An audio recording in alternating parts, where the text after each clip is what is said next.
का हो दोस्त लोग, का हाल चाल बा। वेलकम टू हमार channel reaction boss, BO SSS boss.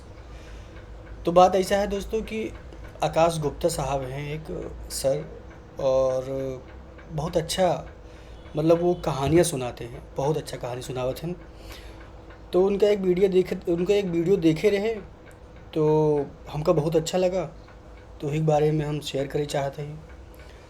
Zone video है वो वीडियो कृष्ण जी के ऊपर है, हमरे नंद गोपाल, हमरे लड्डू लाल के ऊपर है, और हमका वीडियो बहुत अच्छा लगा। तो हम चाहते रहे कि आप सबसे ये वीडियो आप सबके सामने शेयर करी और उस पे बात करी।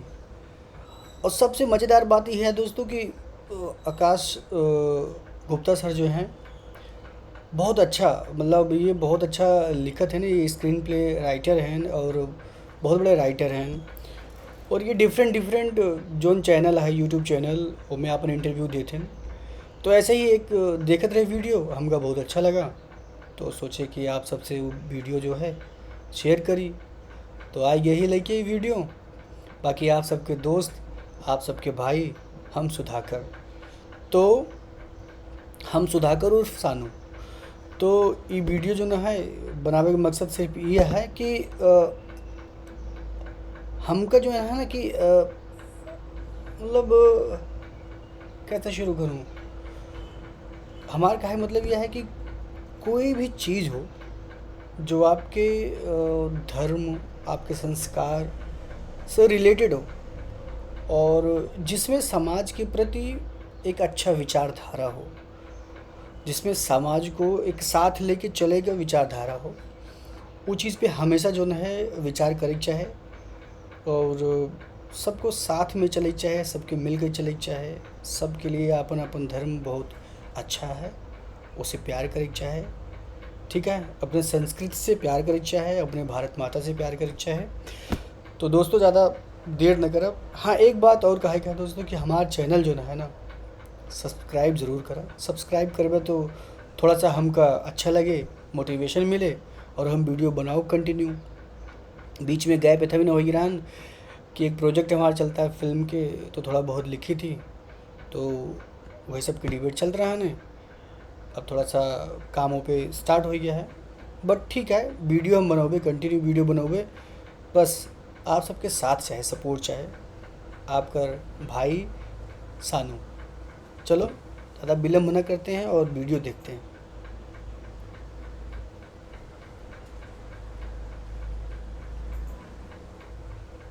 Pranam, my name is Akshat Gupta. I am a full-time house husband, part-time author, screenwriter, poet and lyricist. मैं आज आपको कुछ कहानियाँ सुना रहा हूँ जो कम लोगों को पता होगी, कृष्ण से रिलेटेड, पुराणों से रिलेटेड, हमारे एंशिएंट स्क्रिप्चर से रिलेटेड। ये जो मैं बात करने जा रहा हूँ वो सभी माओं और सभी बेटों के लिए। आप में से सभी लोगों का बचपन में कभी ना कभी हम लड़कों को ना लड़की का ड्रेस पहना दिया जाता है, सिर्फ बिंदी लगा के, लिपस्टिक लगा के और फ्रॉक। बहुत सही बात बोले ना, मतलब हमको लगा था कि अपने भारतवर्ष में जितने भी मतलब ऐसे लोग होंगे, हम जहाँ तक कहा था कि हर क्यों एक बार ये वाले मतलब तरीके से गुजरा ज़रूर हो, जब उनका मम्मी पापा, और चाहे लड़का हो चाहे लड़की, लड़का होगा तब भी उसको लड़की का ड्रेस पहना कर, मतलब वैसे ही अच्छा लगता था उस टाइम पर। बहुत अच्छा बोला। बना लिया जाता है। वो तस्वीर लगभग सभी लड़कों के पास अपने बचपन की है, और उसको देख के हम लोगों को बड़ा एम्बेरसमेंट भी होता है, मजाक भी होता है। अब वो तस्वीर देख के जब दूसरे देखते हैं तो हमको झिझक भी होती है, पर इसके पीछे भी एक कहानी है। तो हुआ ये था कि जब कृष्ण जी को बचा के यशोदा जी के पास ला दिया गया था, और कंस की तरफ से बार बार हमला होता था बाल कृष्ण को खत्म कर देने की। कभी कोई राक्षस आता था, कभी कुछ होता था। उनको इन सब राक्षसों से और नकारात्मक शक्तियों से बचाने के लिए यशोदा जी ने उनको लड़की का ड्रेस पहना के उनको बालक की जगह बालिका दिखाने की कोशिश की थी, ताकि ये सब नकारात्मक शक्तियां और राक्षस वगैरह कंफ्यूज हो जाएं और उन पे हमला ना करें। तो आपकी जो माएँ हैं वो सब यशोदा हैं और वो सब चाहती हैं कि उनके हाथ में जो छोटा सा बेटा है हर यशोदा का कृष्ण है। तो आपको जो लड़की का ड्रेस पहनाया गया उसके पीछे भी हमारी एक पुरानी कहानी है जिसकी वजह से हमारे साथ वो मजाक किया जाता है, प्यारा सा मजाक। जब आप शादी करें या आपके आसपास जो भी बेटा हो, जो भी लड़का हो, उसको एक बार ऐसे सजाइएगा जरूर। ये वैसी वाली बात है कि जो हम बच्चों को काला टीका लगाते हैं ना, कि किसी की नजर ना लगे, तो ये उस तरीके की एक चीज है कि एक बार ऐसा कर देने नकारात्मक शक्तियों से हम लोगों का बचाव हो जाता है। तो आप लोगों ने कृष्ण जी के बारे में सुना होगा कि माखन चोर थे, है ना। अपने सब ग्वाले दोस्तों के साथ मक्खन चुराते थे, सब लोग मक्खन खाते थे। एक और छोटी सी चीज है कि कृष्ण जितना मक्खन खाते थे, लेकिन जितना चुराते थे उसमें से मक्खन का बहुत बड़ा हिस्सा बंदरों में बांट देते थे। वो इसलिए क्योंकि बाल कृष्ण को भी पता था शुरू से कि वो कौन है, और उनको याद था कि पिछली बार विष्णु अवतार राम बन के जब वो आए थे तो सीता को ढूंढने के लिए बंदरों ने उनका बहुत साथ दिया। तो उस कृतज्ञता में, उस थैंक्स गिविंग में, बचपन में ये जो माखन चोर है आपका और मेरा, वो मक्खन का बहुत बड़ा हिस्सा रॉबिन हुड टाइप्स बंदरों में बांटा। Robin hood types. गुरु तो दक्षिणा। कृष्ण जी की जो ट्रेनिंग हुई थी वो उसका एक बहुत बड़ा हिस्सा उज्जैन में हुआ था। उज्जैन में एक ऋषि होते थे, ऋषि सांदीपनी। यहीं पे इनकी दोस्ती सुदामा से भी हुई थी। बलराम, कृष्ण, सुदामा, ये सब लोग इस उज्जैन के इस आश्रम में होते थे। जब उनकी पूरी ट्रेनिंग खत्म हुई, जाने के पहले वो ऋषि सांदीपनी के पास गए और बोले आप मुझसे गुरु दक्षिणा मांगिए। सांदीपनी बोले कि मुझे कुछ नहीं चाहिए, क्या ही मांगो। तो कृष्ण जी ने उनसे कहा कि अगर मैं बिना गुरु दक्षिणा दिए आपके पास से चला जाऊंगा तो वो मेरे ऊपर एक भार रह जाएगा, तो जो आपको मांगना है मांगिए, मैं आपको दूंगा। तो सांदीपनी ने बोला कि मेरा एक बेटा था, वो खेलते खेलते समंदर के पास गया और चला गया, समंदर ने उसको निकाल लिया। ला सको तो मेरा वो बेटा वापस ला दो। हम लोगों को एक कहानी ये पता है कि कृष्ण जी कालिया नाग से लड़ने के लिए पानी के अंदर गए थे, लेकिन उसके अलावा भी एक बार वो पानी के अंदर गए थे। उन्होंने समंदर को, सागर को ललकारा, बाहर आए। और यार ये वाली कहानी तो हमको नहीं पता है, सच कह रहे हैं। कालिया नाग वाली कहानी तो पता है, क्योंकि बचपन में और टीवी में बहुत हर जगह हमने पढ़ा भी है सबका। लेकिन ये वाली कहानी जो है ना, ये बहुत इंटरेस्टिंग कहानी है। हम तो नहीं पढ़े रहे, बाकी अगर आप लोग में से क्यों देखे हो, क्यों पढ़े हो, तो ज़रूर हमको कमेंट ज़रूर करिएगा। उन्होंने बताया कि एक शंखासुर नाम का एक राक्षस है जो समंदर के अंदर रहता है, और जिनको भी वो कैप्चर कर लेता है उनको मारता नहीं है, उनको अपनी सेना में राक्षस बना के जोड़ लेता है, ज़ॉम्बी टाइप। जब वो अंदर पहुंचे तो उन्होंने देखा बहुत सारे और ऋषि मुनियों के बच्चे और इंसान हैं जो सब राक्षस बन गए। और तब वो अंदर जाके शंखासुर से लड़के ऋषि सांदीपनी के बेटे को वापस लेके आए गुरु दक्षिणा के तौर पर। ये एक और कहानी है जो कम लोगों को पता है। सच में शेषनाग अवतार। तो हम लोगों को ये मालूम है कि राम और लक्ष्मण जो थे, राम जो थे वो विष्णु अवतार थे और लक्ष्मण जो थे वो शेषनाग थे। जब रामायण खत्म हुआ, राम और लक्ष्मण ऊपर गए, तो शेषनाग ने एक शिकायत की विष्णु जी से। उन्होंने कहा कि मुझे आप छोटा भाई बना के लेके गए और मेरी कोई बात ही नहीं सुनी आपने, क्योंकि मैं छोटा भाई था, मैं आपसे लड़ ही नहीं पाता था, आपको जो मन में आता था आप करते थे। तो विष्णु जी ने बोला कोई बात नहीं, अगली बार चलेंगे तो तुम बड़े भाई बन जाना। समय बीता, द्वापर युग शुरू हुआ और फिर विष्णु अवतार कृष्ण आए। कृष्ण के बड़े भाई थे बलराम, जो बलराम थे वो फिर शेषनाग थे और कृष्ण जो थे वो विष्णु अवतार थे। कृष्ण की जो दादी थी उनका नाम था मारिशा, और कृष्ण की एक सौतेली माँ थी जिनका नाम था रोहिणी। रोहिणी के पुत्र थे बलराम, और रोहिणी और मारिशा जो थे वो नाग जनजाति से आते थे, क्योंकि बलराम जो थे वो शेषनाग थे, तो उनको नाग जनजाति से ही आना था इस पृथ्वी में। कृष्ण फर्स्ट। लिखित में है कि कृष्ण जी कैसे दिखते थे, उनकी आंखें कैसी थी, उनका नाक कैसा था, वो मुस्कुराते कैसे थे, उनका रंग कैसा था। आपको पता है जो पहली बार कृष्ण को शब्दों में बयान किया गया था, शब्दों में वर्णित किया गया था, वो किया था उत्तरा ने। उत्तरा कौन थी? उत्तरा थी अर्जुन के पुत्र अभिमन्यु की पत्नी। और उत्तरा ने जो लिखा था कि कृष्ण कैसे थे, कैसे दिखते थे, उनका रूप जिन शब्दों में उन्होंने वर्णित किया था, उन शब्दों के आधार पर कृष्ण की छवि बनाई गई, उनको उकेरा गया। वो किया था वज्रनाभि ने। वज्रनाभि कौन थे? नए नए नाम है ना। वज्रनाभि थे कृष्ण के परपोते, ग्रेट ग्रैंडसन। और वो किस बेसिस पे बनाई थी? उस आधार पे जो उत्तरा ने कृष्ण। वज्रनाभि, मैं फर्स्ट टाइम सुन रहा हूँ, ये कृष्ण के परपोते थे। मतलब इनका जो नॉलेज बैंक है ना यार, मुझे ऐसा लगा था कि मतलब कि खतरनाक है इनका नॉलेज बैंक। पता नहीं कहाँ से पढ़ते हैं ये सारी चीज़ें और चुन चुन के लाते हैं इतना बढ़िया बढ़िया स्टोरी। वज्रनाथ मैं तो नहीं सुना था के बारे में लिखा था। तो आज आप जितनी तस्वीरें देखते हैं कृष्ण की और जितना कुछ कृष्ण के बारे में पढ़ते हैं, उसका पहला उल्लेख in writing done by Uttara, and पहली तस्वीर जो बनी थी वो वज्रनाभि ने बनाई थी। उसी की सारी कॉपीज बन रही है जो आप और मैं अब देखते हैं। तो टू साइड्स ऑफ कृष्ण, ठीक है। आप लोगों को पता है कृष्ण जी को ज्यादातर जगह जैसे चित्रित किया गया है, जैसे वर्णित किया गया है, जैसे उनके बारे में बात बताई गई है, जिस तरीके से उनको दिखाया गया, हर चीज थोड़ा आर्टिस्टिक थी। चलने का तरीका, बात करने का तरीका, मुस्कुराने का तरीका। यही कृष्ण जो गोपियों के इतने प्यारे थे, बड़े नाजुक से थे, बड़े कोमल स्वभाव के थे, वही जब युद्ध में उतरते थे तो उनका शरीर चौड़ा हो जाता था, उनका शरीर वज्र जैसा कठोर हो जाता था। वो जिससे लड़ने जाते थे वो उसके जैसे और उससे भी बड़े हो जाते। वज्र समझते हैं ना, पत्थर से ज्यादा कठोर हो जाता था उनका शरीर। तो वही कृष्ण जब प्रेम में होते थे तो बिल्कुल फेमिनाइन होते थे, और वो जब युद्ध में उतरते थे तो बहुत ही ज्यादा मस्कुलाइन हो जाते थे। ये उनकी एक शक्ति थी जिसके बारे में हम लोगों ने कम सुना है। कृष्ण अच्छा। आजकल एक नई बात चल रही है हमारे भगवानों के बारे में।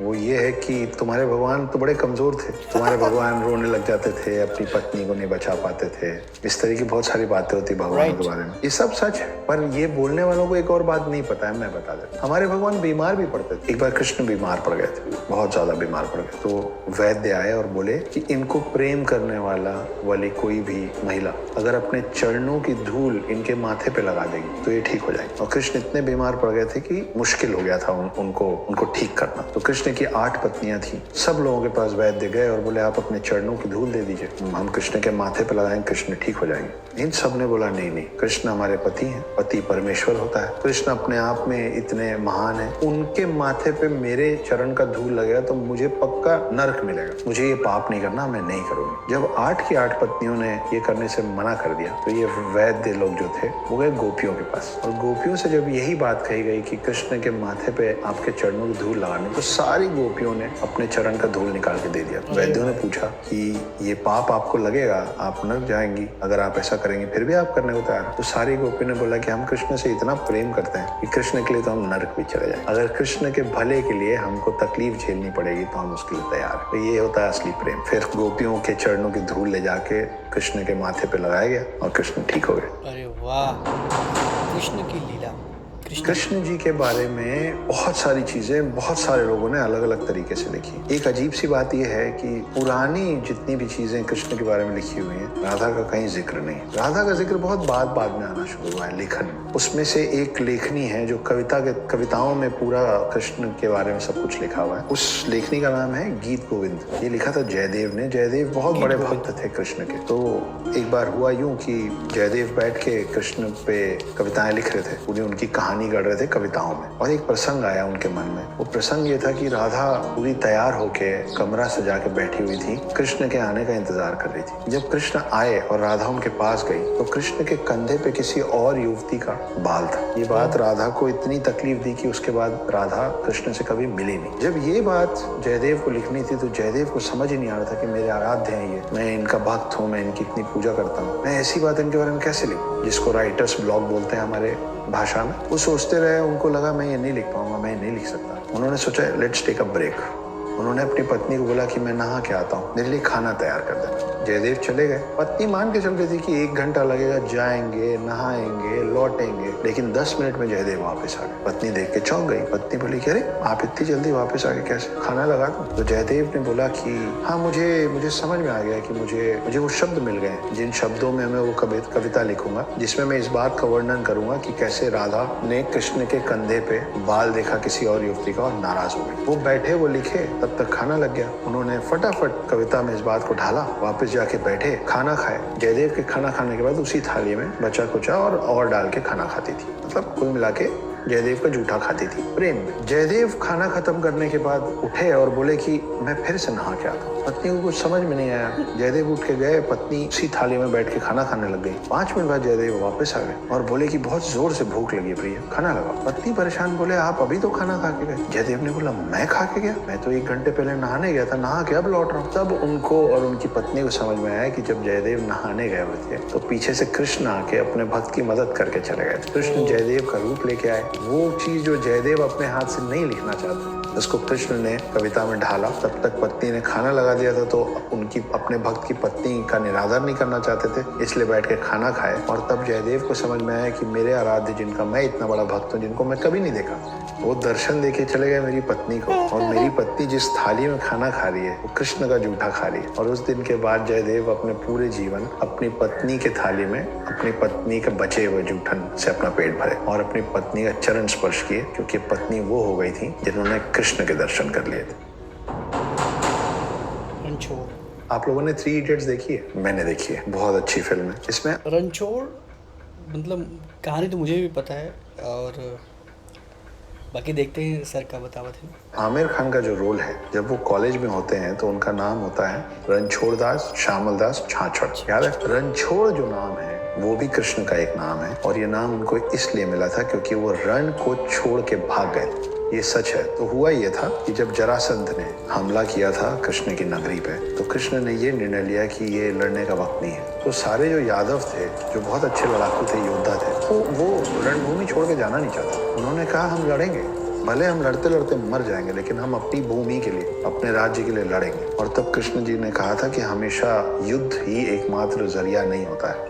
अगर हमेशा सब लड़ते ही रहेंगे तो प्रोग्रेस कब करेंगे, आगे कैसे बढ़ेंगे अगर लड़ के मर जाएंगे। तो ये जो शक्ति है अपने अंदर और ये जो कर्मठता है, इसको सिर्फ युद्ध में मत गवाओ। Progress, be progressive, and if you want to progress you will have to stop fighting.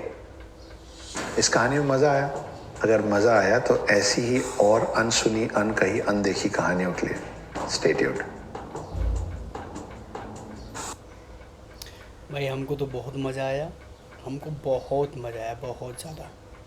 ठीक है, बाकी आप लोग को कैसे लगा हमको ज़रूर बतावें। और बात ही यह है कि हमारे चैनल पे व्यू बहुत कम आवता है, सब्सक्राइबर तो है ही ना यहाँ।